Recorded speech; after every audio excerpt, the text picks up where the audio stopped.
a glorious day for motorsports in the Empire State. We bring the racing action from the Oswego Speedway, the Steel Palace. The 66th running of the International Classic Weekend features the NASCAR Whelen Modified Tour. Defending champion Justin Bonsignor is in title contention once again. Ronnie Silk is contending for the championship, and John McKennedy looking for his first Oswego win. But it was Matt Hirschman who set the fastest time in qualifying, a many-time winner here at this venerable facility as the action is about to get underway.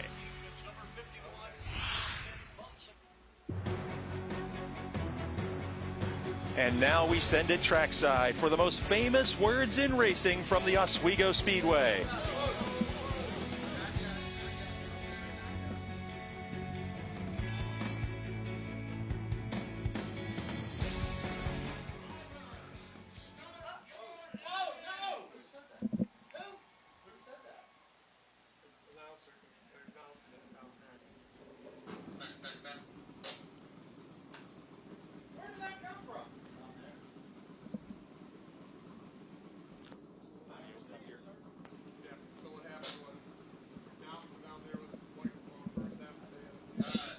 What's going right? Well, no, you're not the racer section, are you? 25 NASCAR Whelen Modified Tour machines have roared to life for the Toyota Bud Mod Classic 150. The 66th running of the International Classic here at the Oswego Speedway, featuring the NASCAR Tour this evening. And alongside Joe Murata. Joe, you've seen a lot of laps at this facility. Now that the sun has gone down, we saw a near-track record in time trials. What are you expecting from these 150 laps? Well, I think what you're going to be able to see, or what you're going to see, is you're going to see these leaders just kind of pace themselves out for a number of laps. I would estimate once we get beyond 160 laps, then you're going to see go to the front. Let's see, let's go racing. But you're going to see some great racing within the pack during that first 150 laps. And of course, you were talking about pit stops. You know, some of the leaders could go the total distance and not make a pit stop. And when they make a pit stop, are they just going to add fuel? Are they going to take on tires? Or are they going to do both? So that's going to be a big question. And, of course, it depends on the wear of the tires and how much fuel they're going to be using during the event. And, of course, they use less fuel under caution laps, so that'll be a factor as well. One of the things that has to be scaring the rest of the field is that an expert in tire management and an expert in patient racing starts from the pole in Matt Hirschman. He is one of the smartest drivers when it comes to saving his equipment for the end, and he gets to start up front. What sort of a pace do you think he'll set in the early laps of this event? Well, I think he's going to go right to the front, and then he's going to set a pace.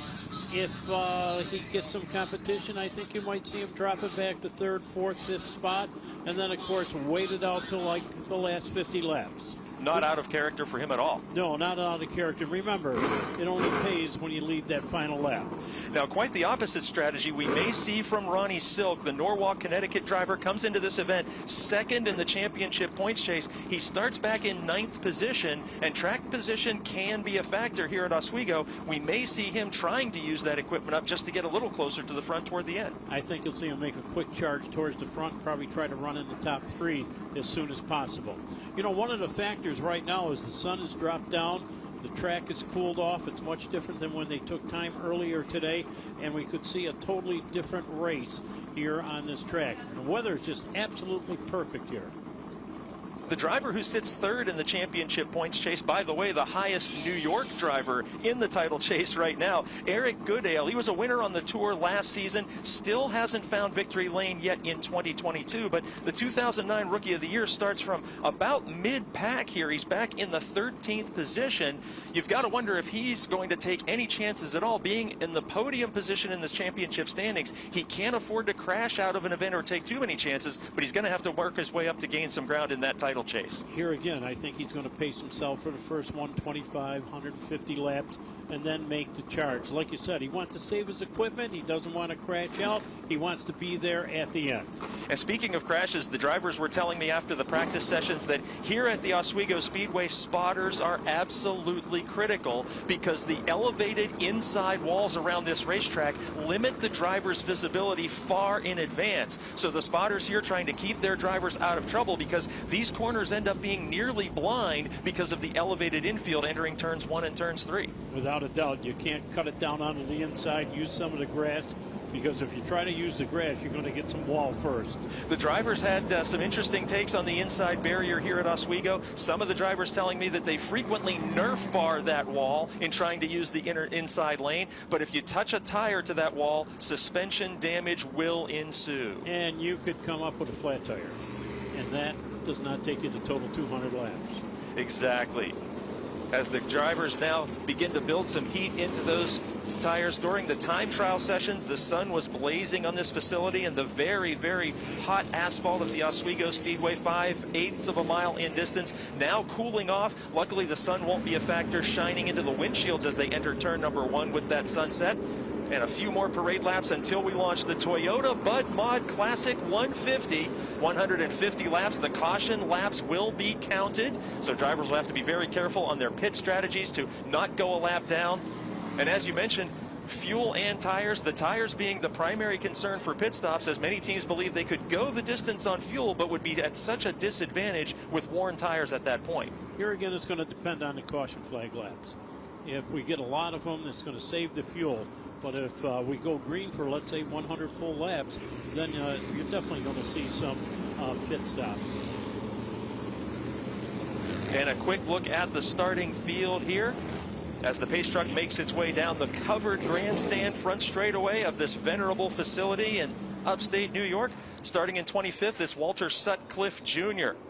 Starting in 24th, Melissa Fifield. Starting in 23rd spot, Gary McDonald. The 22nd place starter, Ken Hagee. 21st place starter, Tyler Ripkema. Starting from 20th position, it's Donnie Leah. Starting in the 19th position, Andrew Kraus. 18th position starter is Brian Roby. Starting from the 17th position, it's J.B. Fortin. Kyle Ebersole starts from the 16th position. Chuck Hosfeld starting in 15th spot. In the 14th starting position, it's Mike Leedy. Starting in 13th, it's Eric Goodale. Starting in the 12th position, it's Anthony Cecily. Starting in the 11th position, it's Austin Beers. 10th place starter is Tommy Catalano. 9th position belongs to Ron Silk. Launching from the 8th position, it's Bobby Santos III. In the 7th starting spot, it's Justin Bonsignor. 6th place starter is John McKennedy. 5th position starter, Patrick Emmerling, and the green flag is out. Entering turn number 1, the 4th place starter, Craig Lutz. 3rd position starter, Kyle Bonsignor. 2nd place starter, Doug Kobe in the Tommy Baldwin Racing number 7, and about to lead lap number 1 in the Toyota Bud Mod Classic 150. Your pole position starter, Matt Hirschman from Northampton, Pennsylvania. Hirschman brings him down the front straightaway with Kobe and Bonsignor riding in the top 3, and back there in the number 4 spot is Lutz. Lutz takes a good look onto the inside, coming out of turn number 2 down the back straightaway. But they all go single file down in between turns number 3 and 4, and bringing them down out of turn 4, it's Hirschman. Some side-by-side action there inside the top 10 positions as the entire field makes its way around this big speedway. You see the foam block lined corners. Oswego Speedway was one of the first facilities in America to put those safer foam barriers along the outside wall. And here we see championship contender in the 16, Ronnie Silk, just ahead of a side-by-side battle between the 64 machine and the 44 of Santos. Santos on the outside in that black 44 car. He is a former modified tour champion. And we see him going side by side with Austin Beers, the 2nd generation Pennsylvania driver. A heated battle there. Just behind the 51 of Bonsignor. Your 4th place running car, Craig Lutz. He tries to go to the outside coming off of turn number 2. He falls right back in the line, but their top 4 cars are hooked right together. Hirschman turning laps in the 18-203 bracket, so they're not slowing down at all. They're setting a quick pace. And now we see contact between the 07 of Emmerling and the 64 machine. Emmerling drops back about a position and a half there as young Austin Beers made wheel-to-wheel contact in that battle. That battle for the 9th position there. Again, Santos in the 44. He's coming off of a sprint car victory in Pennsylvania just a week or so ago, and he is right in that battle with Catalano on the outside and Emmerling in the 07 just in front of it. Ronnie Silk in car number 16 running 7th is turning the fastest laps in the race. He went an 18.175. He's still riding back in that number 7 spot. But boy, has he got heat in those tires as he moves off at turn number 2 and down the back straightaway. He has pulled just away from this battle that we're watching, and you had predicted early that he was going to be the guy to mash the hammer because of his starting spot and because of his position in the championship chase. And we see now Santos falling just a little bit back in this battle for 7th, 8th, 9th. Catalano is the red car on the outside, and just beneath him, boy, there's action all over the Speedway here as Emmerling in the 07 leads this side-by-side battle. It's Catalano and Santos. And just behind them, we see the 14 machine of Mike Leedy. Leedy with a couple of wins in the Race of Champions Tour this season and making several starts as well on the NASCAR Tour. Catalano, who's running the number 11 spot, keeps going up onto the outside part of the Speedway. He's trying to clear some traffic. He can't because they're right quick on the inside. Mike Leedy is back in the number 13 spot before car number 14. And he is also trying that inside lane. And now he gets shuffled a little bit coming off of turn number 2. But Hirschman sets the quick pace as we've got 10 completed laps this time around 11. Heated action here, bumper to bumper. Meanwhile, up front, top 4 cars pulling away. They are nose to tail, and as you predicted, Joe, they're not fighting it out. They're pulling away. They're bumper to bumper, but not much of a. We see a first challenge. Lutz in the 4th spot has now taken away the number 3 position. It's car number 82, as he has now moved up to the number 3 spot, and he could be wearing the hot shoes right now as he looks down to the inside and draws in on the top 2. Kobe running 2nd. Hirschman, your leader. A typical early race pass, not a lot of fighting there. Bonsignor sort of let him have that spot. And we mentioned Hirschman, a master of tire management. He is still out in front. He's got the 7 of Kobe right behind him. Kobe with so many championships on this tour. He knows how to race conservatively as well, and I think that's what they're doing here early on, just as you predicted. Lutz in that 3rd spot, taking that position away from Bonsignor, but certainly the drivers back in 7th, 8th, and 9th, as we saw earlier, putting much more effort into their track positions at this moment, as the front 4 seem to be comfortable with a healthy margin over the rest of the field. Yeah, it looks like we got a battle for the number 1 spot as Kobe now is knocking on the door. He's looking down out of the inside. He showed a wheel on the inside going into turn number 3.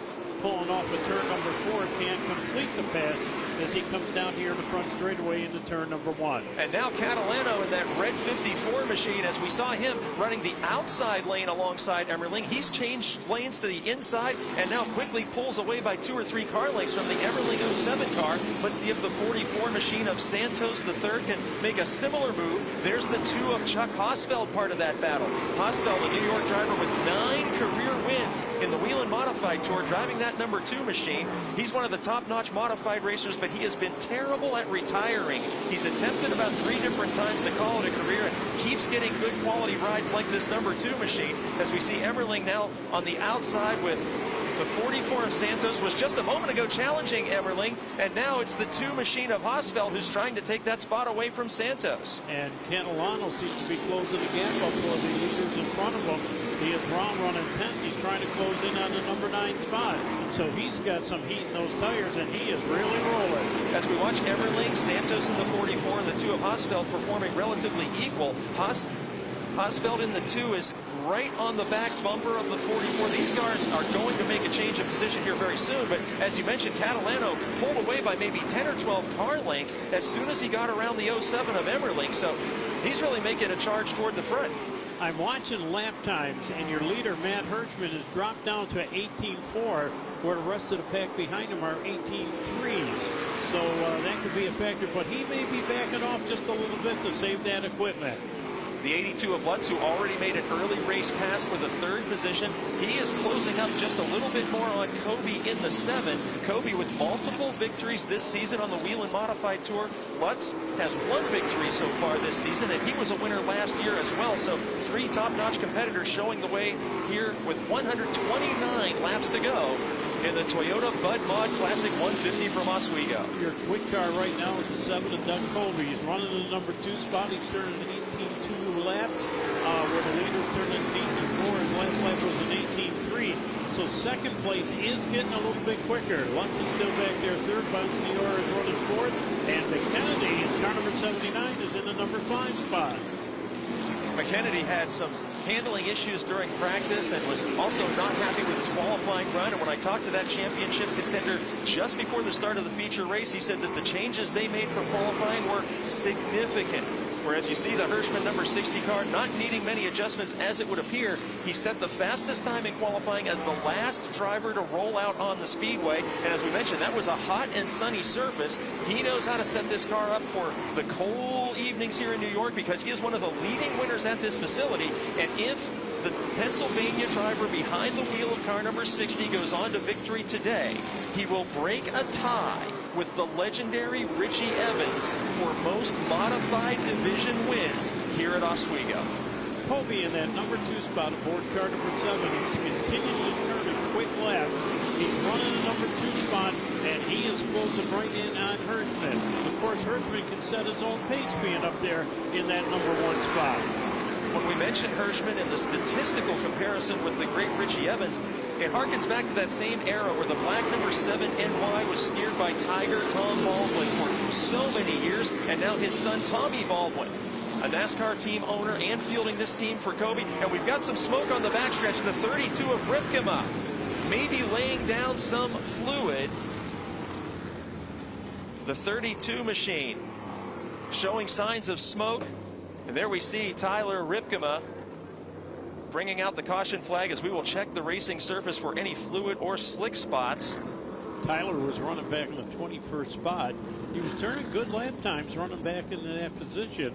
But as you said, that smoke came out and obviously may have left down some liquid. The 25-year-old driver has been very successful in the Race of Champions Tour and said that this is not their primary race car. They were forced to a backup car after a crash in recent weeks, and now he heads down pit lane. Hopefully not much of any kind of fluid was put down on the racing surface, but we will see as soon as he moves that car from any distance from the pits what might be underneath as they go to the hood immediately. They're popping the hood on it, and of course the NASCAR official standing right there to supervise or actually to check it out to make sure everything is okay. Tyler from Oswego, New York, the 2020 Rookie of the Year in the NASCAR Whelen Modified Tour. And keep in mind the caution flag laps are scored here in the Toyota Bud Mod Classic 150. As we're working lap number 28 in this first caution for the smoke and potential fluid spill of the Tyler Ripkema machine. This does, however, open the door for pit stops. And we've got 2-3 of them pulling into the pit area. As looks like they're just going to be, no, one of them is going to be changing a right rear. We see Kyle Ebersole in the 5 car on pit lane as we continue to see the engine work going on with Ripkema. More routine stops going on directly behind him on pit lane. We see the 78 of Walt Sutcliffe, a quick stop, and he's back out. Ebersole in the 5 car moving back out onto the speedway. Just coming off the jack now, Santos in the 44 car making an adjustment. Santos, a former Modified Tour champion, and he's had some tough luck here at Oswego. Even though he has a victory in super modified competition with the wing under the ISMA Tour here at Oswego, he has also finished second in the Super Bowl of super modified racing here at the International Classic weekend with a runner-up finish in the non-wing super modified. But after that pit stop, we'll see if the car comes closer to the liking of Bobby Santos III in that 44 machine. Another look at the Ripkema car as work continues under the hood. And of course, what's most important to the other competitors is to see if anything is going to be leaking out the bottom of that race car, to see if the track safety crew needs to put any oil dry down, as we're now working lap 30 of this 150-lap grind. Matt Hirschman, the Pennsylvania driver, continues to lead under caution. 4 or 5 cars making pit stops, most notably Santos in the 44. And now a couple of other cars coming down pit lane. You know, it's one thing, though, not the leaders. They're staying right out there. With only 30 laps in, it would seem to sacrifice a lot of track position to make a stop at this juncture of the race. Ken Heaton in car number 18, one of the cars in the pit area right now. And Santos making a second stop now, rolling back out onto the speedway. That's very interesting. Why would he come in the second time? Maybe something wasn't tight. And with caution laps being scored, maybe they wanted to, since they were already going to the back of the field anyway, maybe a second chance to make even more adjustments without going a lap down. But at this point, we expect to see the pace truck, the lights extinguished, moving pit side. and resume green flag racing as lap 31 now on the scoreboard. Side-by-side double foul restarts throughout this event, with Hirschman in the 60 on the inside. Many-time champion Doug Coby in the 7NY on the outside. Lutz restarts from third with Kyle Bonsignor in fourth. And look at Lutz work on the bottom part of the speedway. He drag races off at turn number 2 to try to come up with that number 2 position going down into turn number 3. Lutz on the bottom, Coby on the outside in car number 7, and they drag race off at turn number 4. Maybe some slight contact there, just maybe, but Coby in the outside lane, not necessarily the place to be here as they head into turn number 3. Coby maintains the spot and takes the inside lane back. Now it's the Bonsignor cousins right on the heels of Lutz in that orange machine. The 22 of Kyle and the 51 of defending series champion Justin Bonsignor. And we got trouble right down below. Right on the front stretch. A multi-car accident brings out the caution. There we see the 44 of Santos getting turned back around. All cars pulling away under their own power, which is good. That is terrific to see. The 18 of Ken Hagee was a part of that, the New York driver. There we see the number 34 machine. Track safety crew coming over to check J.B. out. Fortin pulls away from that scene. Fortin with a big unsanctioned modified victory just a couple of weeks ago at the Islip Speedway. Some winning drivers and contenders involved in that incident, but as you said, minimal damage since everybody pulled away, and best of all, a very timely cleanup should ensue here as we put lap 35 in the record books of the 150-lap Toyota Bud Mod Classic. Track safety crew checking out the entire speedway here in the front straightaway, and everything appears to be okay as they report back to their safety trucks. We've been very fortunate with these 2 caution flag incidents. No notable fluid needing to be cleaned up from the Ripkema blown engine as Ripkema remains on pit road, and a self-cleaning accident here of 4 or 5 cars right at the end of the front straightaway. We've got another car pulling into the pit area. I believe that is Santos making another stop, which is to be expected after the incident that we just witnessed. Driver that would have come into this event as one of the favorites to win because of his previous success here in super modifieds and his recent win in a sprint car just about a week ago. He is one of the most versatile drivers in America. He's won in USAC midgets, USAC Silver Crown, USAC sprint cars. He's won on dirt. He's won on pavement. He's won indoors in the stadium races in the wintertime. Yes. And great to see him back in competition here on Classic Weekend. It looked like replay coming to us here as we see, Fortin got turned around on the front stretch. There was contact made there. Didn't see the number of the car. And then everyone's spinning to avoid, and almost no contact. 4 cars going around on the front stretch, and great judgment by all of those drivers. Maybe even deliberate spins to avoid that contact, and success there as we see Santos now rolling back out onto the speedway after yet another pit stop. that is really amazing. J.B. Fortin remains on pit road in the 34 car. Mentioned that he was a recent winner of a 300-lap event at the Islip Speedway, and he's been on this tour for a couple of seasons now, racing very regularly. Matt Hirschman, though, still up in that number 1 spot, and he sets the pace. Doug Coby running second. Lutz in the number 3 spot. Bonsignor, car number 22, in the number 4 spot. Justin Bonsignor running in the number 5 spot, and J.B. Fortin in the number 6 spot. Now Fortin will be sacrificing that position as he was a part of the caution. We've got 37 laps in the books now, and going double file for the restart. Patrick Emmerling in the 07 made a pit stop. Emmerling very successful in several different sanctions of modified racing, including the NASCAR Whelen Tour.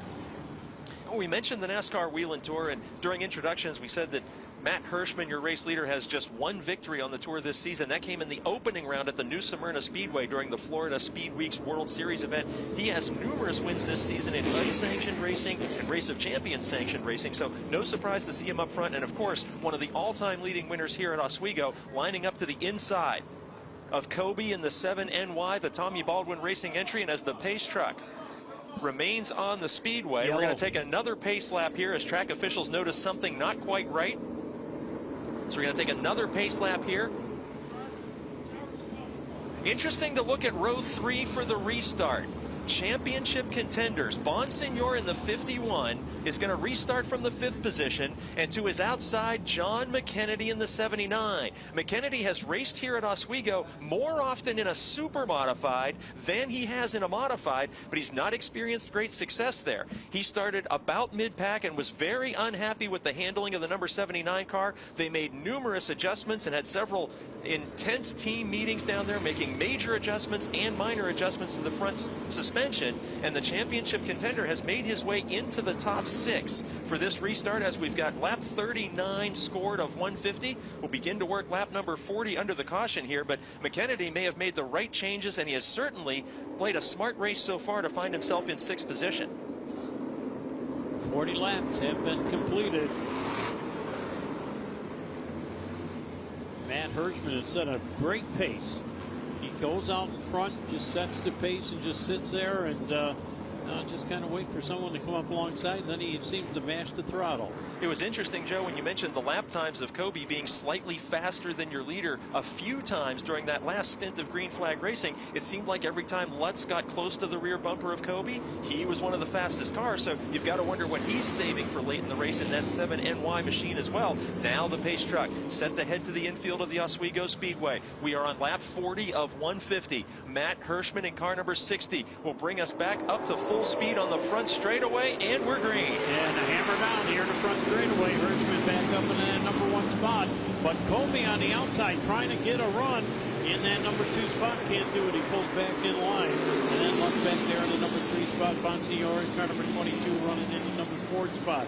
So the top 4 cars all glued right together. Bonsignor looking down onto the inside. Bonsignor up to the number 4 spot. That is Justin, as he takes away that number 4 position, and they all shuffle around. And moving up just a little bit, Eric Goodell in car number 58 moves up to the number 9 spot. So cars turning great times, almost all exact times. Goodale, a championship contender, and championship contender Bonsignor in the 51. That is Justin Bonsignor making a pass of his cousin for 4th spot. Cousin Kyle, now a resident of the state of Illinois, and he commutes to these races on the East Coast regularly, even though that car stays in Connecticut. And the Illinois cousin of Justin, only 10 months younger. Many folks are mistaken and believe that these are brothers, but only 10 months apart as cousins. And the now Illinois resident of Kyle Bonsignor back into 5th spot with defending series champion Justin Bonsignor in 4th. And a few car lengths then that he's going to need to make up to challenge Lutz for the 3rd position. I'll tell you a car to keep your eyes on, the 16 of Ronnie Silk. He is running back there in the number 7 spot, but he seems to have the zip to go up to the outside anytime he wants to. He moves coming out of turn number 4. He could be in a great spot back there in that number 7 position. Austin Beers runs right behind him in car number 64 as they travel down into the tricky number 3 corner. Down in the short chute off of turn 4. Hirschman exits turn 4 in great shape. And Hirschman turned a 18.186. Good lap time. Hirschman has got everything in control. We saw Justin Bonsignor pass Kyle, and as you see the top 3 drivers with a couple of car lengths there, it doesn't seem that Justin Bonsignor has been able to close the gap whatsoever on Craig Lutz's number 82 machine, as Lutz in 3rd with Kobe in 2nd. Those 3 cars seeming to maintain that gap between the Bonsignor cousins, and then it's John McKennedy right behind Kyle Bonsignor. But that gap holding even between Lutz in 3rd and Bonsignor in 4th. And again, it comes down to this idea of saving tires and equipment. But what's amazing me is the top 3, top 4 are turning almost identical times lap after lap. And we are approaching lap number 50, 1/3 of the way into the event. As we have now hit lap 50, you're exactly right about those lap times, and drivers who are wise and drivers who have lots of laps in these cars know how to hit their marks, as they say. And identical laps are the way to a victory, because if you can hit those marks every single time and maintain consistency, that's less tire wear, and that's showing for the top 3, who now are pulling even farther away from the Bonsignor cousins in the 51 and 22 cars that we see on the screen. Top 3 pulling away and turning almost identical times, 18.2, 18.2, 18.2. And now Kyle Bonsignor takes a peek to the inside of Justin. They swapped that position several laps ago. Kyle may have the faster car right now. As we noticed, Justin not able to cling to the rear bumper of Lutz in third, and Kyle may be looking for a way around his cousin again. They shuffle around down in between turns number 3 and 4. Bring it high off of turn number 4. Boy, they got high off of that number 4 corner. But Hirschman again going in 18.3, one of the slower laps, and so did the other cars right behind, also turning in 18.3. Lutz taking a look to the inside of Kobe, while Hirschman has put enough car lengths between himself and Kobe to be all alone on your screen for just a moment. Lutz in that orange 82 car just a moment ago was nipping at the heels of Kobe, but we learned in the early laps that Kobe, when he needs to, can pick up those laps times just a little bit to maintain that runner-up position. I see a battle picking up the number 4, number 5 spot between the Bonsignor boys. The number 51 and 22, they're running real close together. And Ronnie Silk back there in car number 16, still holding on to the number 7 spot. Chuck Hosfeld has now moved up to the number 8 position. Bonsignor battled there, we saw for just a moment, but there they come into turn number 1, and Kyle seemed to have the inside lane on the front straightaway, but tucked right back in behind his cousin. A heated battle of cousins here. Kyle in the 22 car, Justin in the 51. Justin so far this season has 2 victories, but he's a 3-time champion. The champion of the NASCAR Whelen Modified Tour in 2018, 2020, and 2021. When I talked to Kyle, the driver of the 22 car earlier today, he told me a story that right here at Oswego Speedway, he broke his ankle driving in the Focus Midget Series under the USAC sanction. And when he returned here for the first time in a modified, he was a little bit concerned about the front straightaway wall where he had a vicious crash in that midget several years earlier. But now, as we mentioned, the New York native, a resident of Illinois, chasing down his cousin, the defending champion Justin Bonsignor in the 51 machine. You know who's picking it up? It's Craig Lutz. Car number 82 right in the number 3 spot. He has been inside and outside Kobe. Watch him go down the back straightaway into turn number 3. He kicks it up to the outside, now pulls back in the lane, but watch him drop right down to the inside, coming out of turn number 4 and try and get in the run here in the front straightaway. That battle happening just in front of the Bonsignor action that we're watching here. The Bonsignor battle is for 4th. Lutz is several car lengths ahead of this battle in 3rd spot, but the Bonsignors are really going at it tooth and nail here, as we've got 90 laps to go. Mike, one of the things I noticed is lap time is falling off just a little bit. Instead of turning the 18.2s, they're in the 18.3s now. As a matter of fact, Lutz is down to the 18.4s. So the tire wear may be showing just a little bit. The pace is slowing down just a tad. If that trend continues as we work lap number 62, pit stops are imminent, and you've got to wonder who will choose to stay out for track position. Now we see the top 3. You mentioned Lutz, who had reeled in the 7 of Kobe just briefly, and then Kobe once again puts some distance between himself and Lutz anytime that he needs to. We mentioned all the championship titles of Justin Bonsignor in the 51. Well, the 7NY car, the driver for Tommy Baldwin Racing this year, Kobe, he is a 6-time champion of the NASCAR Whelen Modified Tour. He was not driving for Tommy Baldwin Racing when he earned those championships, but he still fields his own modified for weekly and unsanctioned competition around the Northeast. But Kobe in 2nd spot, a 6-time series champion, and trying to run down your leader, Matt Hirschman. Hirschman, the 2nd-generation driver from Pennsylvania, whose father is a 5-time champion of the NASCAR Whelen Modified Tour, and competed in places like this many, many times back in the 1980s and 90s. Had a fantastic career and raced in the old Busch North Series as well, but Matt Hirschman cutting his own legacy. Hirschman, one of the leading winners at the New Smyrna Speedway each year during Florida Speed Weeks, when they host the Richie Evans Memorial. And with a win tonight, the driver of car number 60, who we are watching right now, could take over sole possession of the title of most wins at the historic Oswego Speedway as he enters this event in a tie with the late, great Richie Evans. Now, Matt Hirschman is turning slower laps. He's down into the 18.4s, but so is 2nd and 3rd. They've dropped down to the 18.4s as well. So I would imagine if we get another caution coming out, you're going to see your leaders coming in for a pit stop. It's got to be heart-wrenching if you are Matt Hirschman, and even if you're Doug Kobe or Lutz, who we see on the screen right now, to pull in and lose track position as the podium racers in the top 3 right now. But they know their lap times are dropping. We can see it on the scoring charts. It's something they're going to need to do, but it could be a little frustrating if 5 or 6 competitors stay out, they're going to lose that track position in order to get those new sneakers. They're going to come down into turn number 3. They got some traffic in front of them as they come out of turn number 4, and we have got 69 laps in.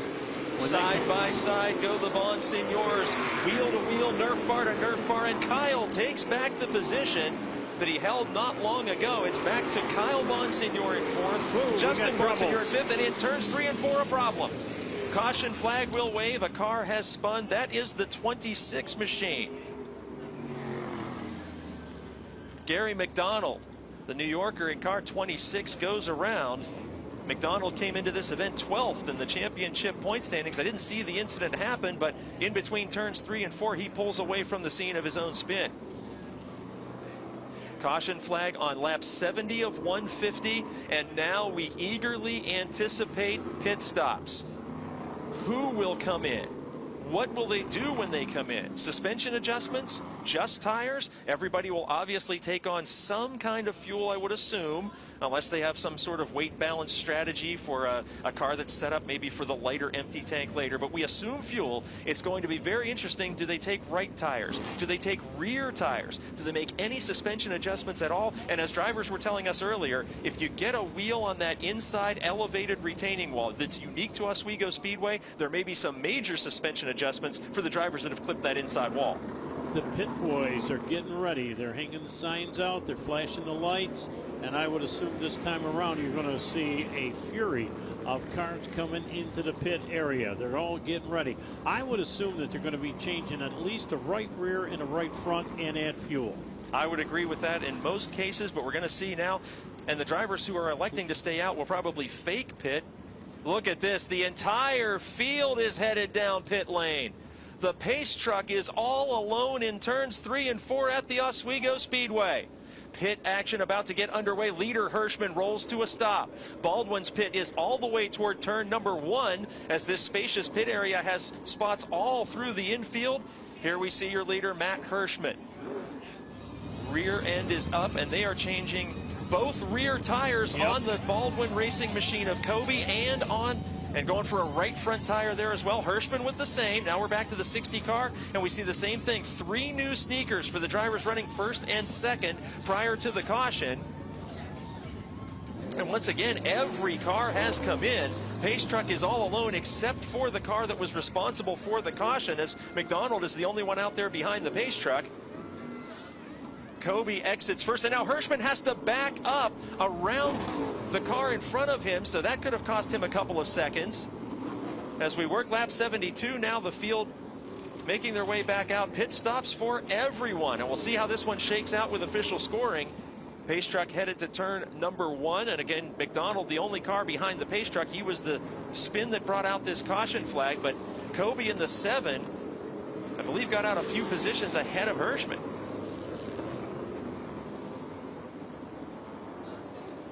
That Tommy Baldwin Racing crew, of course, experienced at several levels of NASCAR racing. And Catalano's still on pit lane in the 54 as that car remains on the jack. A New York driver who understands all the history of this venerable Oswego Speedway and hoping to perform well. And that car was way off the ground. Some adjustments there may be beyond tires for the Catalano 54 machine. And the number 60 car you see on the Speedway, he came back out but lost some track position as he was boxed in the pits. We see the car coming off the jack and then backing up. Boy, you know it's not a good day when you need reverse in a race car. And the 60 machine, who had led every lap under green until that point, forced to back up out of his pit stall. And we see leaving the pits, Lutz out in front of him and a couple of other cars. So Hirschman may be a little bit frustrated by what ensued there on pit road. Certainly not the fault of his crew. Did excellent work, as did the Kobe crew. But Kobe in the 7NY comes out first. So he lines up behind the McDonald machine, behind the pace truck. And boy, I'll tell you, that was some excitement for pit lane. I don't know that I've ever seen an entire field. Usually there's somebody that says, hey, I want to lead a lap. I want to get on the top of the scoreboard. I'm going to stay out, maybe pit next lap. But the entire field came down pit lane. Well, the one sign, one lap signal was coming out. Doug Kobe now up into that number 1 position, and we're just shy Actually, we're right here at the halfway point, 75 in, 75 to go. So we've got another race, and I'm going to tell you, it's going to be interesting watching Hirschman charge from the number 9 spot. Hirschman back in 9th as a result of the pit folly that we witnessed there. And now you've got to take the guy who's noted for conservative racing and saving tires. As you mentioned, he has to come from 9th on the grid. Is that something he's wanting to do immediately, or will he save those tires expecting a couple more cautions for the end? I think you're going to see him charge as quick as possible to get up there. He needs position. And as Kobe leads us back to the green, it is Justin Bonsignor to his outside as we are back up to full speed in the 3rd position for this restart. It's Silk in the 16 and McKennedy. The leading championship contenders restart in row number 2. Working off of turn number 2, Kobe, who leads him down the back straightaway. Bonsignor, car number 51, right there in the number 2 spot. He looks down on the inside, can't do it. Then Ronnie Silk, car number 16, rides tough right there in the number 3 spot. Silk took the 3rd position from McKennedy. Those are your championship contenders, and Silk has not been to victory lane this season. He earned a NASCAR Whelen Modified Tour Championship earlier in his career. He knows how to race for points, but he told me earlier tonight, getting to victory lane is our priority. Hirschman has already picked up 1 spot. He's up to the number 9 position. It's going to be fun to watch the number 60 car. He is right on the heels of Kyle Bonsignor and Lutz as we see the all-black number 60 that almost blends into the racing surface there behind the brightly colored Lutz and Bonsignor machines. Hirschman into 8th as Kobe continues to lead, and Kobe has opened up a 7 or 8 car length advantage over Justin Bonsignor. So this side-by-side action for top 5 positions is where we want to focus our attention, as it includes the 60 of Hirschman. Greg Lutz riding back in the number 6 spot, turned the quickest lap the last time around. He went an 18-1, and he is on the charge too. But watching Kyle back there in car number 22 and Hirschman in car number 60, they're running 8th and 9th, and they're kind of caught up in a little bit of traffic. Moving off at turn number 4, everyone trying to pick a different lane. Kobe sets a good pace as he goes an 18-2-1-6 on that last lap.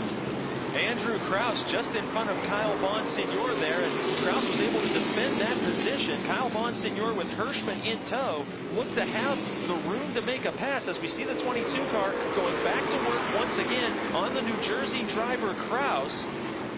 Kraus using a lane a little bit higher, and Hirschman that time lost a few car lengths. Eric Goodale in the 58 right there to challenge him. Not what we were expecting after this restart. One of the things I noticed is Hirschman is working the outside much more than he did during when he was leading the race.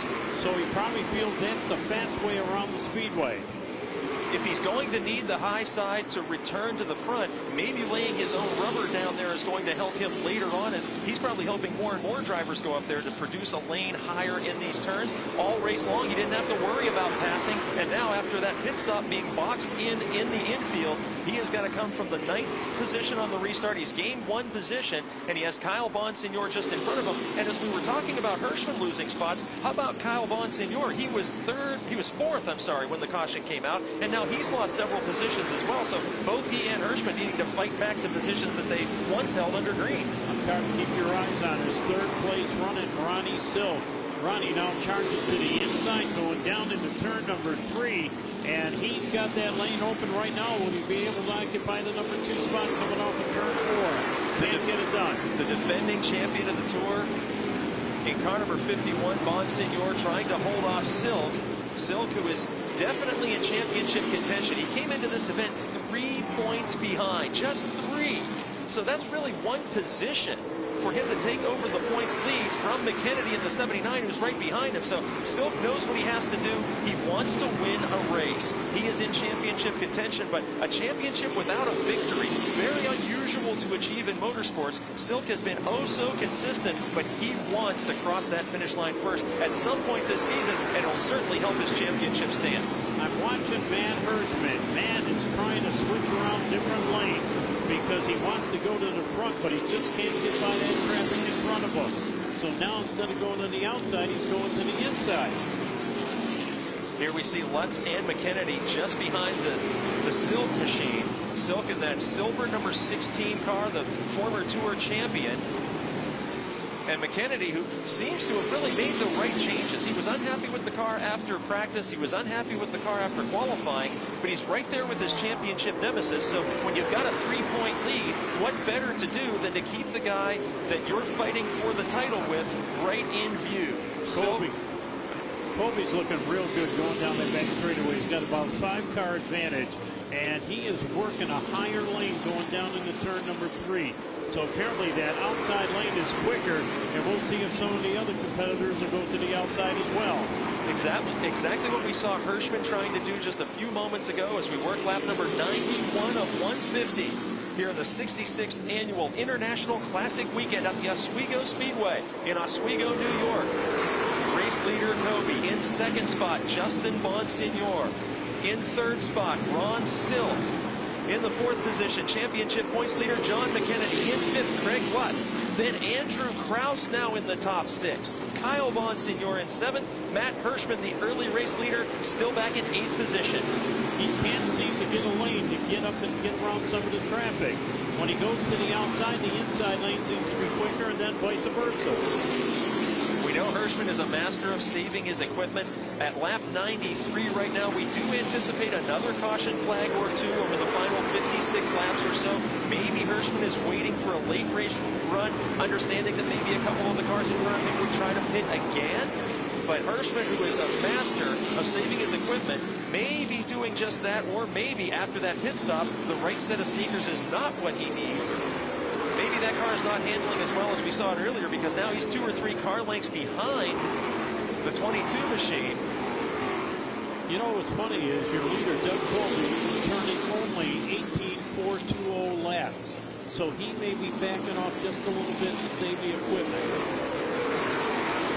Interesting lap times here as we approach the century mark of the Toyota Mud Mod Classic 150 here at Oswego Speedway. How about Krause in the 24 car? He made no noise whatsoever in the first segment of this race.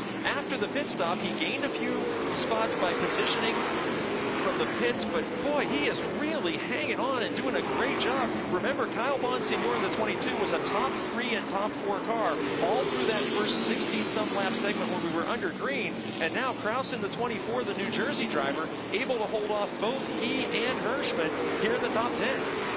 John McKennedy in car number 79 running fourth, and Craig Lutz right behind him in car number 82. Them two are going at it for position right now, too, as they go down the back straightaway, enter turn number 3. And here again, shifting lanes, going to the inside and outside, trying to get a better traction. But they're all running right even, coming off of turn 4 and down the front straightaway. Here again, the leader only turning an 18.449.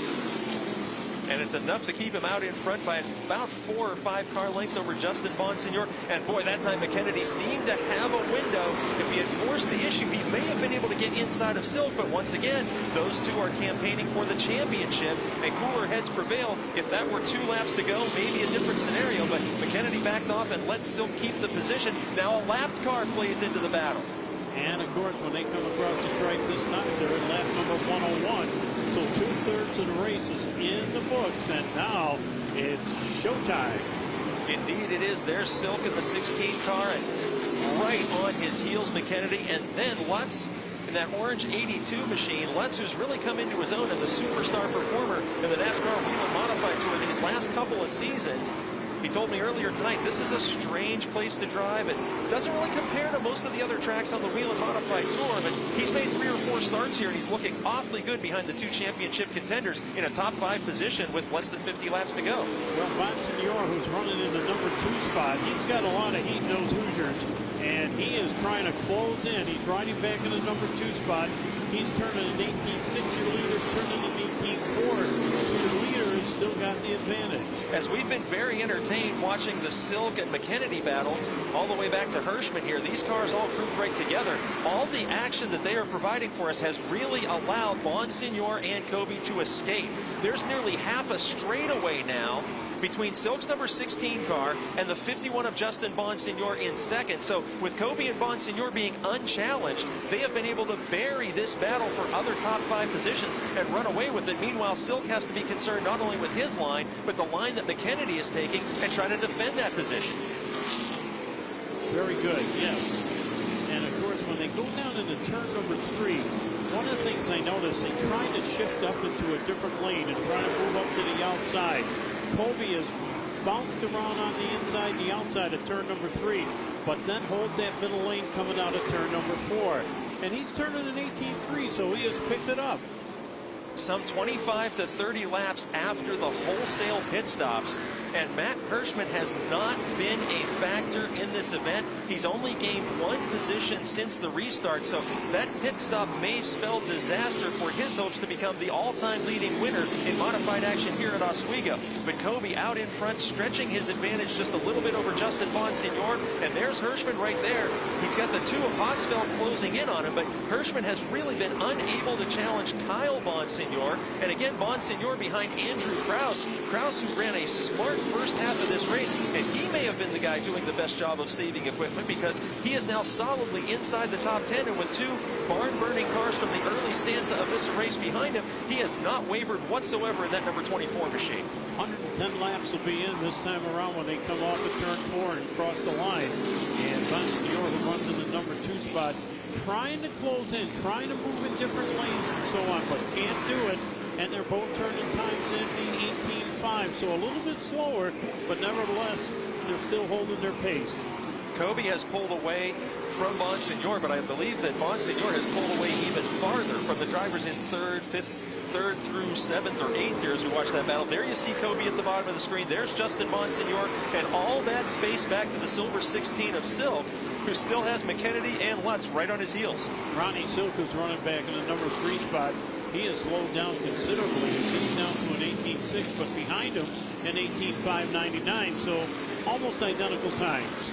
If they finish in this order, Silk has got to be pleased with his championship standing, because he would be 2 points roughly ahead of McKennedy if they finished in this spot. And a top 5 run is always great, but his hope of claiming a first victory here today may be fading very quickly with how Kobe and Bonsignor have pulled away by nearly a full straightaway now, as Silk is now concerned with defending his position from the advances of McKennedy.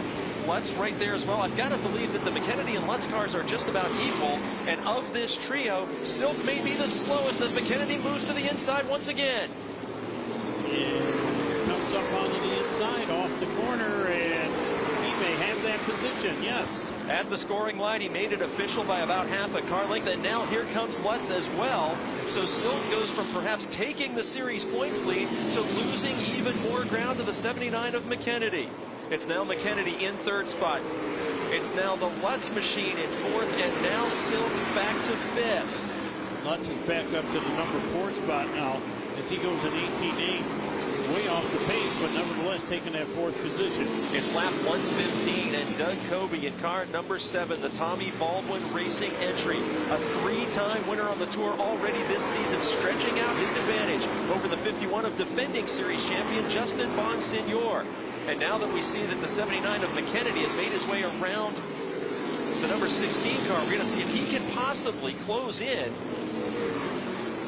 to challenge the top 2. It's not looking likely at this point, as there's nearly a full straightaway of real estate and 2 lapped cars between McKennedy and the leaders.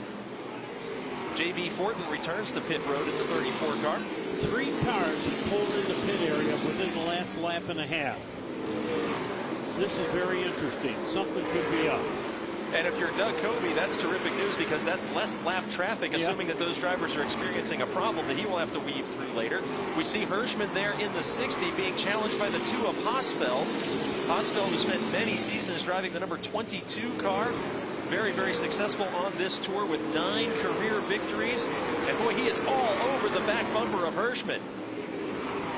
Yes, he is. We pointed out that Hirschman had those problems on pit road that mired him back in 9th, but that car is clearly not handling the way that it did before. So I think the adjustments and the tire change may have been just as detrimental as the track position he lost when he had to back up from pit lane. Hosfeld all over Hirschman's rear bumper, and the 22 of Kyle Bonsignor now enjoying maybe a car length more. Oh, and there's contact with Krause. Krause, who had made his way into the top 10, slowed down just briefly and was contacted in the rear by Kyle Bonsignor, bringing out the caution on lap 121 of 150.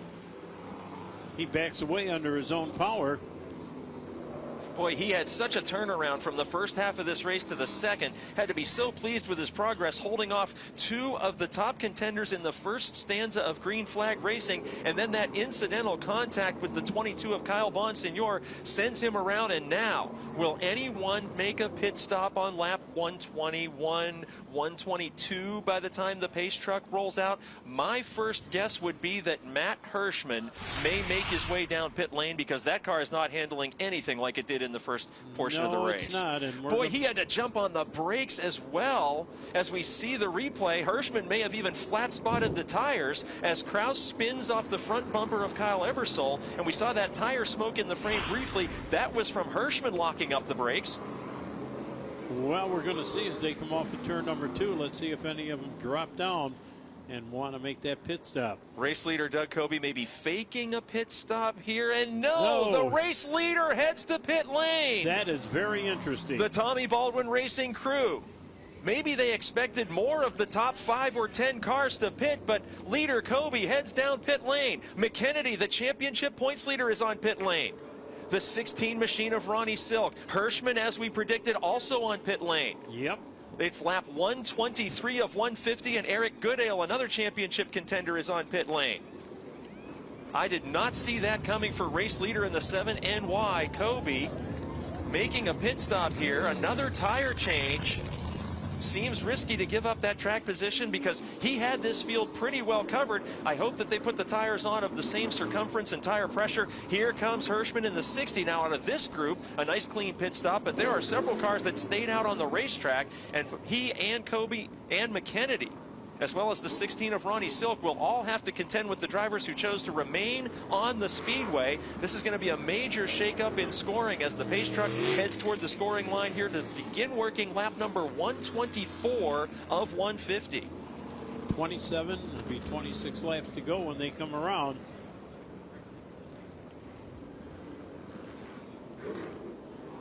Justin Bonsignor is going to be picked up as the leader, car number 51. Craig Lutz in car number 82 is going to be second. Kyle Bonsignor in car number 22 is third. Hausfeld, car number 2, will be fourth. Ebersol, car number 5, will be fifth. And sixth spot will be Bobby Santos. So let's think about this. If Matt Hirschman remains on the speedway, and we were assuming that car wasn't handling correctly, but if he remains on the speedway, he was embattled with Kyle Bonsignor and Chuck Hausfeld. He would have been a 3rd or 4th position car for this restart with about 25 laps to go. But he elected to pit, as did the 7NY of Coby, leaving Justin Bonsignor, the 2nd place car during that green flag stanza, as your leader, with Lutz in the 82 lining up right alongside of him for this double foul restart. Yeah, but I think he made the good play, because you're going to see some lap times of 18.3, 18.4. And another look at the spin that precipitated all of this pit action. Kraus in the 24 machine, getting a little bump from the 22 of Kyle Bonsignor. And there you see the smoke from the 60 of Hirschman as he had to lock up the brakes. Everybody behind this incident doing a great job to avoid contact. And now the caution flag that has shaken up this field in a big way, with now 25 laps remaining and the lights extinguished on the pace truck. Craig Lutz is the leader, and he is going to be pulling right up behind that pace truck. The Burritt Motors Chevrolet pace truck comes in off of turn number 4, makes the big left-hand turn into the pit area, and hammers down, coming here in the front straightaway. Bonsignor up in the number 1 spot with Lutz and Hausfeld running 1, 2, 3. We may have underestimated Hausfeld in that number 2 car. Remember, he was all over the back bumper of Hirschman, and of course Hirschman was the dominant car in the first segment of this race. Maybe Hausfeld has a little something for this field because he was able to keep pace with Hirschman, and now with only 4 cars in front of him, let's see what the white number 2 machine can do. Moving up off of turn number 2, they're taking a higher lane coming off of turn number 2. Lutz in turn number 82 drops back to the number 3 spot.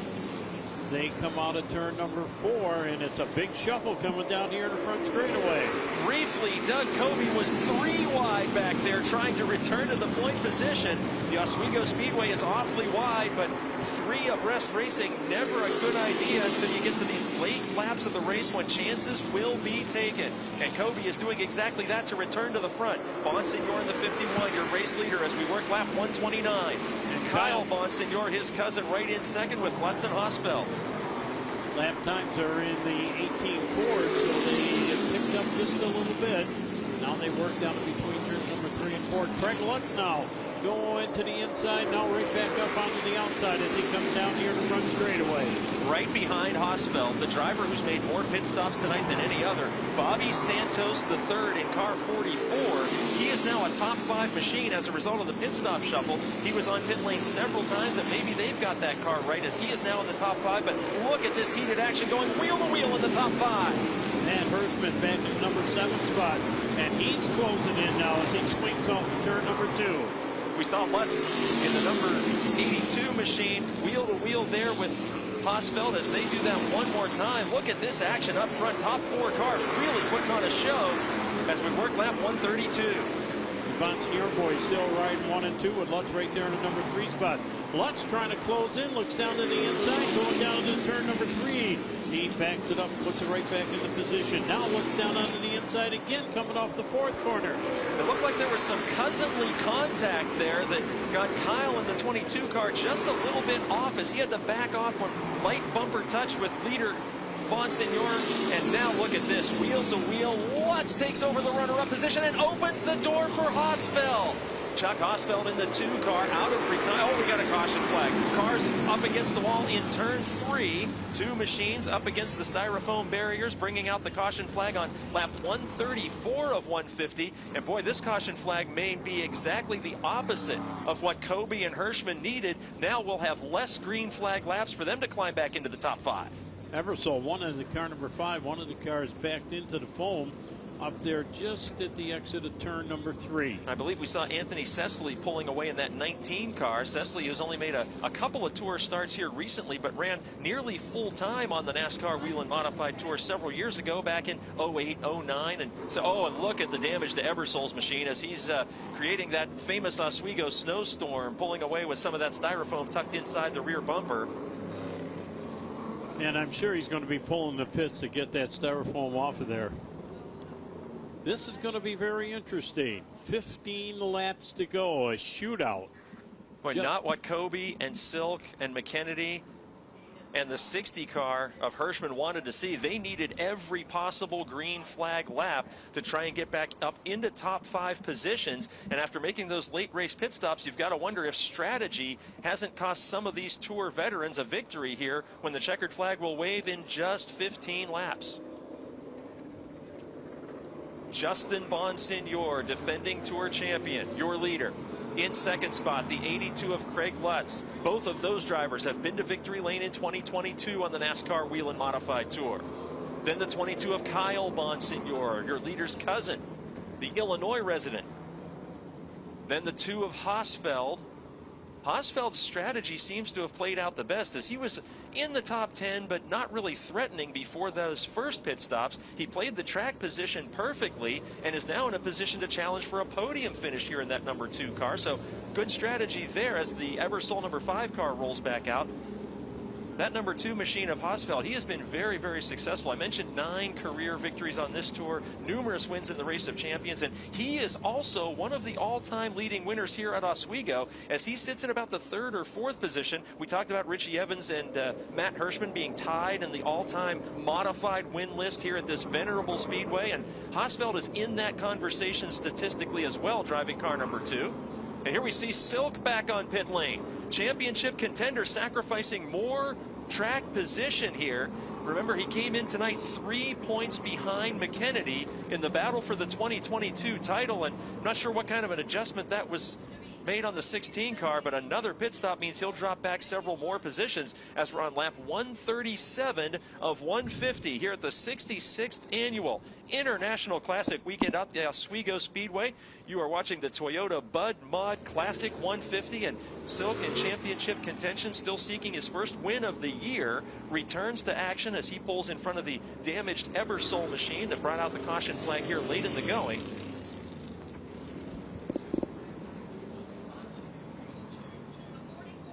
Boy, Joe, this is going to be a nail-biter to the finish because Lutz in that 82 car has made some late race moves, and he's going to be lining up right alongside.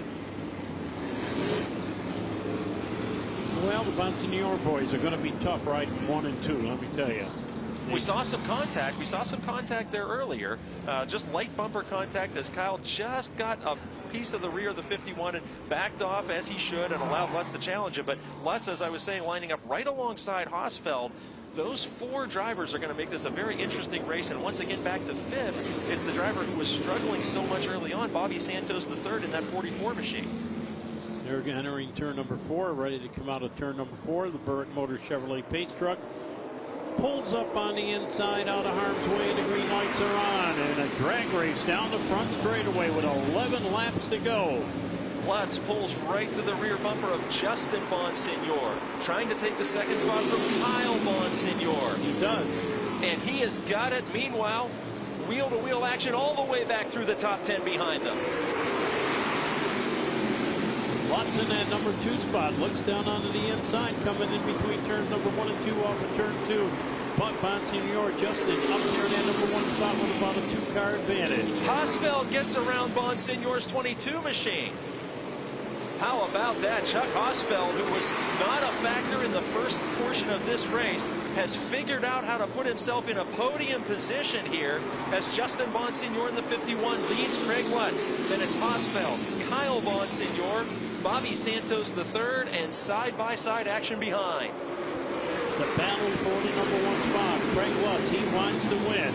He looks down onto the inside, coming out of turn number 2, can't do it, pulls it back up in the line. Drafts him going down the back straightaway into the tricky number 3 corner. Now he tries to get a run up onto the outside, but look who comes up on the outside. It's Bonsignor Kyle right there in the number 3 spot. Hosfeld in the 2 car took a peek to the outside of Lutz. Lutz more than once since the restart has lightly kissed the rear bumper of Bonsignor in the 51. Justin Bonsignor, you see there, taking a move to the inside to throw that block on Lutz. But you're right, Hosfeld, who's made a couple of outside peaks to take second position away, looks to have a very, very strong car, but we did not see that from him in the early stages of this race. Lutz looking down on the inside as he goes down into the corner. Look at Hosfeld, 2 lanes up high, taking the big chance, and it cost him. It cost him a car length, but there are only 5 laps to go, and this is when you need to take chances at the Oswego Speedway. And Matt Hirschman, who is up to the number 5 spot, just turned the quickest lap of the race as he went an 18.117. And Lutz got sideways there, allowing Hosfeld to take over the 2nd spot. 4 laps remaining, and car number 2 now advancing to position number 2. As leader Justin Bonsignor makes his way around the lap car, they are nose to tail in the top 5 positions. This time at the scoring line, 3 laps will remain. Second place runner gets up a little bit high, but he wants a run coming off that corner and down the straightaway. Can't do it, pulls back right in the line. Hosfeld's made a couple of bold moves just like that one in car number 2, and it's put him in the 2nd spot. 3 laps remaining, and he has tried outside, he has tried inside, he has tried everything in car number 2, and it's paid off as he's in the runner-up spot, but now 2 laps to go. Bring it down here in the front straightaway, down into turn number 1, off of turn number 2. Bonsignor, he's got about a 1-car length lead going down into turn number 3. Ladies and gentlemen, the white flag is in the air. Final lap of the Toyota Bud Mod Classic at the Oswego Speedway. And Chuck Hosfeld has come from deep in the field to challenger race leader right up to the bumper of Justin Bonsignor. Down the back straightaway, a few car lengths ahead of Lutz in 3rd. They will slug it out in turn 4 for the victory. Checkered flag will be displayed, and coming to the line, Hosfeld peeks to the inside. It will be Justin Bonsignor by less than a car length. Hosfeld 2nd, Lutz 3rd, Bonsignor Kyle in the number 4 spot. Matt Hirschman up to the number 5 position.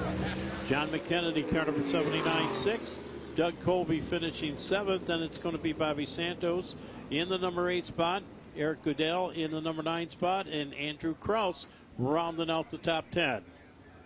An outstanding final lap there as Hosfeld looked to challenge the leader, and on the front straightaway, boy, one more lap, this could have been a whole different scenario as Hosfeld made some bold moves late in the race using the outside lane and some dive bombing moves to the inside. But how about Justin Bonsignor, who was on older tires than some of the competitors who made that last pit stop, and he will pull into victory lane for the Toyota Bud Mod Classic here during International Classic weekend at the Oswego Speedway, and a victory lap well deserved for the former champion of the Tour. Good racing all the way around. Outstanding show here. This speedway is so synonymous with classic racing and stories that are told from so many years ago at this venerable facility. And Joe, I know you've been around this place an awfully long time, and when the leaders after 150 laps come nearly side by side to the start-finish line, I know you've seen that here before, but this has to rank right up there as one of the great NASCAR Whelen Modified Tour events in this track's history. Without a doubt. The Modifieds are one of my favorite classes, and just great to watch them and see all the great competition. Justin Bonsignor in car number 51, victorious here for the third time this season. Rolls to a stop, and momentarily we will hear from Jesse Punch in victory lane.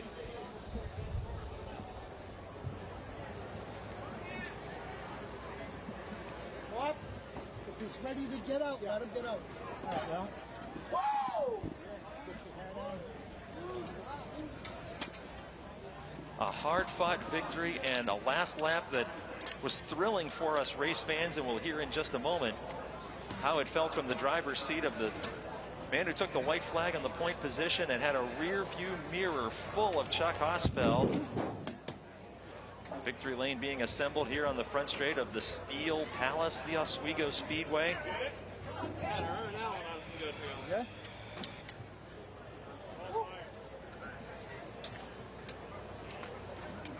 The car number 51 was in contention all day.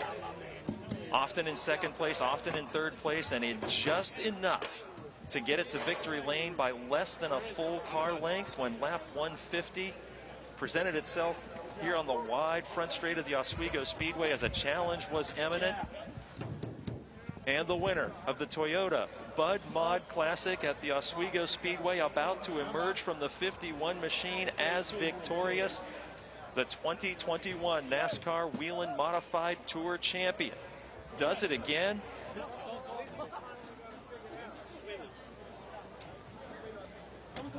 Ladies and gentlemen, your winner, Justin Bonsignor.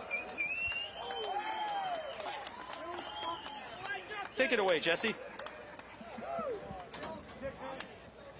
Justin Bonsignor back in victory lane. Third win of the season, but there was an undeniable amount of emotion coming from your pit stall when you crossed that checkered flag.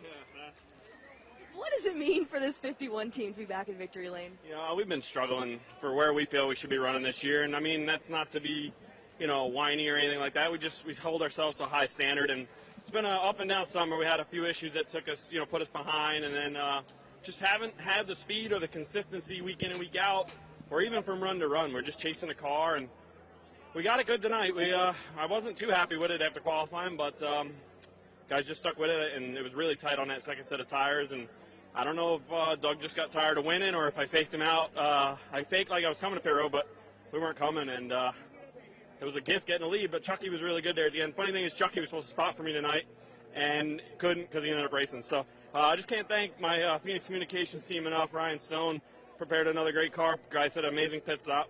Can't thank Ken Massa and Janine Massa of F3 Technologies, Clearcom IT Solutions, Robert Yates Engines, Fury Race Cars, all our product sponsors, all our guys for sticking with it. We've kind of been like a bunch of brothers that have been getting on each other and giving each other a lot of crap lately. So this is good medicine to solve that, I think. And had a pretty good run. So I guess we're not out of it by the points, me neither. So we'll go on to Riverhead and see what happens.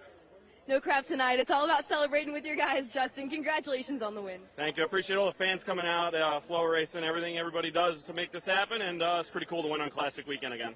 That's Justin Bonsignor, your winner here this evening at Oswego Speedway. Thank you, Jesse. The thoughts of your winner after a thrilling finish with Chuck Hosfeld coming home in the second position. Bonsignor, who I talked to him earlier tonight, and he said, we're not worried about points. We're not really close enough to be counting points. We got to win some races if we're going to make that ground up. And that's exactly what he did tonight, and doing so in thrilling fashion by a very, very narrow margin over Hosfeld in the 2 and Lutz in the 82. Bonsignor and Lutz were in the running all day long, top 5, top 3, top 4. But that number 2 of Hosfeld came on only late in the event with an impressive display and lots of aggression at the finish to climb first to fourth, then to third, then into second, and to challenge the winner that way was absolutely outstanding on the final lap. And now we have Jesse Punch joined by Chuck Hosfeld. Chuck, 2 Whelen modified starts this season and 2 podium finishes. What's going through your mind now after tonight's race? Well, we had some time off, which is hard on a driver, so I think it's been a month or so, but it's really not me, it's the team. Steven that takes care of this car for us, and all these guys did a great job. And Joe, our car owner, didn't even come today, and my buddy Mike goes, who gives the checkbook and a car and all your tools and stuff, and he goes to a wedding and says, have fun. So what a great team and what a great owner, and Steven really that set this car up makes it so much more fun to drive, and I'm proud of everyone involved. I don't want to name them all because I'll forget one, and then I'll be a jerk forever, but great team, great team. Can you give us a little insight on what you're going to say to that car owner when you give him a call? I'll give him a hug. He's not the hugging type too, so Joe will be like, okay, nice, not good enough. So, but he'll be proud, and he should be proud of all the people that work so hard. My best buddy Mike took this up to Connecticut, and had Steven go through it, and Steven Kopchek's really the guy to thank. Well, Chuck, congratulations on the finish tonight. Second place for Chuck Hosfeld this year at Oswego. Thank you very much. He definitely made it exciting at the finish for sure. A great run for Hosfeld, and he's been to victory lane here at Oswego several times before. And the driver finishing in the 3rd position, yet another New Yorker, as we set the scene here in the Empire State for this 66th annual International Classic weekend. Craig Lutz, who'd been to victory lane in the NASCAR Whelen Modified Tour already this season, had a stellar run and was seldom outside the top 5 as this 150-lap grind moved on from the initial green flag. And now we go down to Jesse Punch with Craig Lutz. 3rd place finish tonight here for Craig Lutz. Craig, how do you describe tonight's competition? It was pretty eventful, but luckily we had a pretty good car, so we were able to stay in the top 5 most of the night. Those late restarts, I mean, Justin was making it as wide as possible to make it everyone else's job that much harder, and he did. But my guys gave me an awesome car again tonight. Last 3 races we've really been building some momentum, but the Steel Palace here feels like it's a special place for me. We always seem to run good here somehow, but yeah, I just can't thank everyone enough that makes this possible, and on the river next week. Well, you talk about that momentum. We only have 4 races left in the season. Where's your confidence then heading into this final stretch? I mean, it's been building, after we got our program turned around, and then we went to Thompson, and the last, Langley, we had a decent run until the end, but you unload a good car, and it just makes your day that much better. So this is a good day. Well, congratulations. Podium finish tonight here for Craig Lutz. Thanks. Thank you, Jesse. And as Jesse Punch mentioned, from the front straightaway here at the Oswego Speedway, 4 events remaining in the NASCAR Whelen Modified Tour on the 2022 schedule. And how thrilling it's going to be, because there are 5 drivers mathematically in contention for the 2022 championship. Drivers that are just 3, 5, 10, 20 points apart.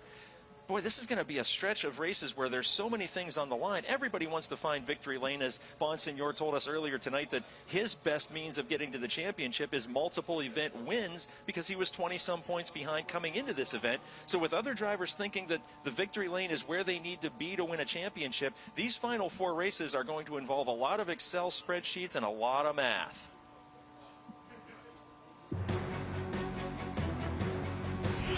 It was an eventful evening at the Steel Palace of Oswego Speedway for the Toyota Bud Mod 150. A couple of incidents that slowed us down and set up pit road drama, and late race pit stops, and a challenge for the win to the checkered flag.